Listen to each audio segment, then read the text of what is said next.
Hello everyone. We'll talk about developing competency model in this presentation. This will be a very short and a sweet presentation as to understand how do we develop a model for competencies.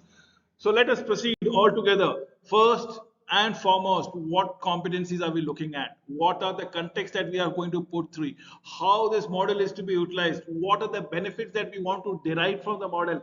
Essentially speaking, we are talking about everything about the scope of the competency model. What are the competencies we are looking into it, what are the end results that we are aspiring to achieve, and how do we process around it, contextualizing it. So exactly speaking, we're talking about everything for the scope of the competencies thereby.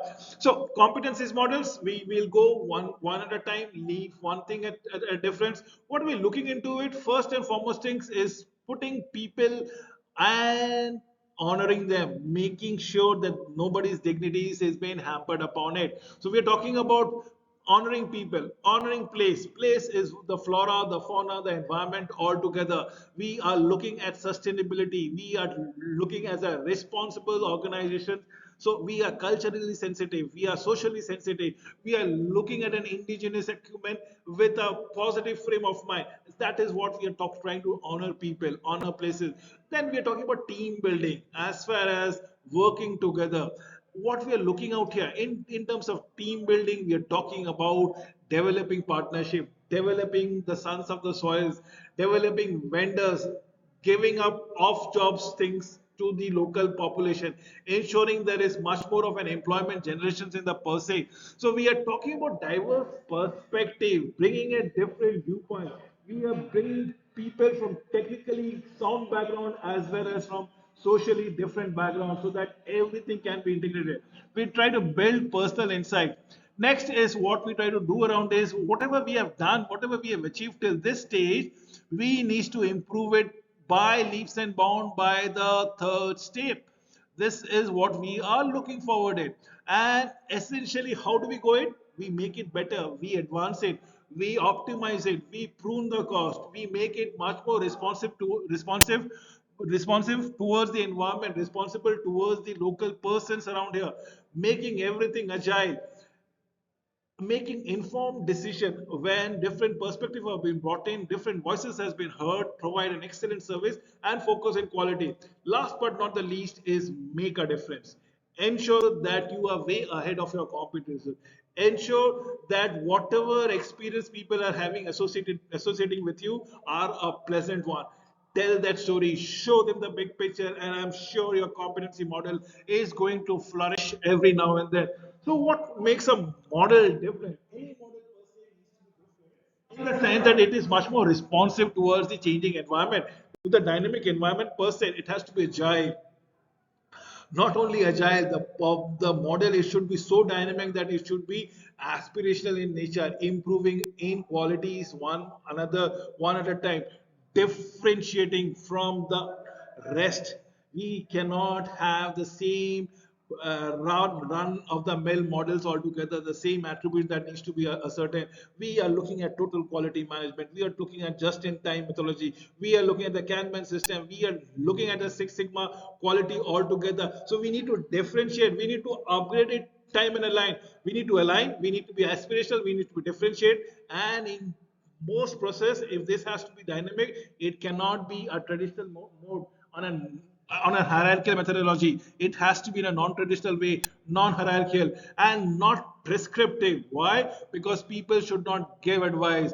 It should be practicing. People should walk the talk of what they are looking into it, and that is what the model is all about. It just stating that being on time, bringing quality products probably won't, or building quality products probably won't suffice until and unless you start coming on time, until and unless you utilize resources responsibly, and probably quality raw materials have been utilized. So it cannot be prescriptive. It needs to be walking the talk all the way. So yes, model has to be aligned, aspirational, differentiating, non-hierarchical, and non-prescriptive. So how competencies are support? Resource guided competencies are include what? Why is the competency important? That will tell you what are the differences and how does it bring some sort of values in you. How could it be demonstrated? Yes, definitely yes. What could be demonstrated and how could it be demonstrated? Sample coaching, reflection, probably interview questions. This is where we need to coach people, train people, motivate people to follow the dictum, set the ball rolling, suggest skills to develop. In fact, motivate them. In fact, if not motivate them, incentivize them to get certain skill got picked up by them. Learning opportunities should not be only courses. Learning opportunities should not be only some visit to some other places, practices, but probably giving them ample opportunities of freedom to pick up certain qualification, at the same time certain exposure in different companies, in a Fortune 500 companies, in a different countries if required, so that they see the practices with their own hand, experiences in the first hand, first person basis, and you will see the competencies have been supported. You will see resources guide will become much more competent and much more fruitful, much more motivated, and ensure your organization in a different short.